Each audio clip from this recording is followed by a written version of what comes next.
2 Chronicles chapter 28. Ahaz's misdeeds. Ahaz was 20 years old when he became king, and he reigned 16 years in Jerusalem. He did not do what was right in the sight of the Lord as David his father had done. He walked in the ways of the kings of Israel and even made molten idols for the Baals. Moreover, he offered sacrifice in the valley of Ben Hinnom, and immolated his children by fire in accordance with the abominable practices of the nations whom the Lord had dispossessed before the Israelites. He sacrificed and burned incense on the high places, on hills, and under every green tree. Ahaz punished. Therefore the Lord, his God, delivered him into the power of the king of Aram. The Arameans defeated him and carried away captive a large number of his people, whom they brought to Damascus.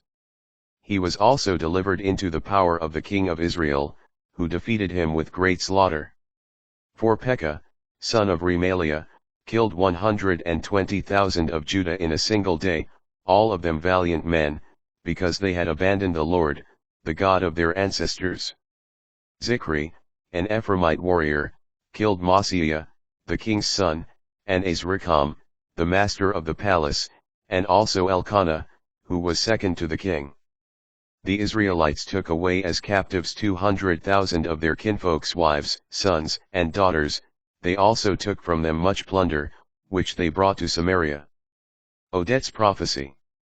In Samaria there was a prophet of the Lord by the name of Oded.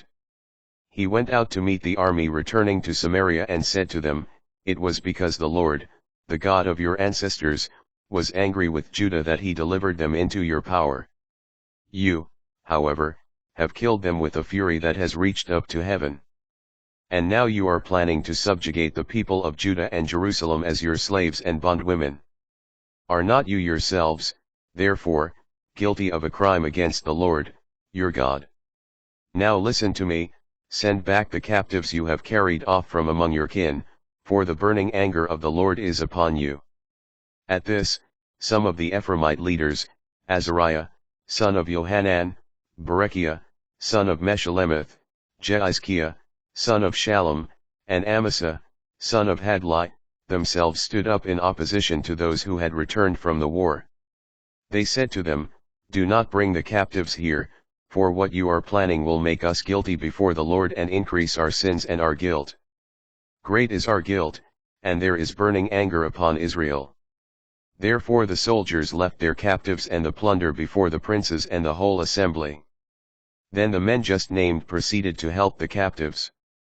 All of them who were naked they clothed from the spoils, they clothed them, put sandals on their feet, gave them food and drink, anointed them, and all who were weak they set on donkeys. They brought them to Jericho, the city of palms, to their kinfolk. Then they returned to Samaria. Further sins of Ahaz. At that time King Ahaz sent an appeal for help to the kings of Assyria. The Edomites had returned, attacked Judah, and carried off captives. The Philistines too had raided the cities of the Shephelah and the Nezeb of Judah. They captured Beth-Shemesh, Aijalon, Gedroth, Soko and its dependencies, Timnah and its dependencies, and Gimzo and its dependencies, and settled there. For the Lord had brought Judah low because of Ahaz, king of Israel, who let Judah go its own way and committed treachery against the Lord. Tilgath-Pilneser, king of Assyria, did indeed come to him, but to oppress him rather than to lend strength. Though Ahaz plundered the Lord's house and the houses of the king and the princes to pay off the king of Assyria, it was no help to him. While he was already in distress, the same king Ahaz increased his treachery to the Lord. He sacrificed to the gods of Damascus who had defeated him, saying, "Since it was the gods of the kings of Aram who helped them, I will sacrifice to them that they may help me also." However, they only furthered his downfall and that of all Israel. Ahaz gathered up the utensils of God's house and broke them in pieces. He closed the doors of the Lord's house and made altars for himself in every corner of Jerusalem. In every city throughout Judah he set up high places to offer sacrifice to other gods.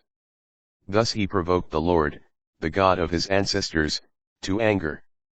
The rest of his words and his deeds, first and last, are recorded in the book of the kings of Judah and Israel. Ahaz rested with his ancestors and was buried in Jerusalem in the city, for they did not bring him to the tombs of the kings of Israel. His son Hezekiah succeeded him as king.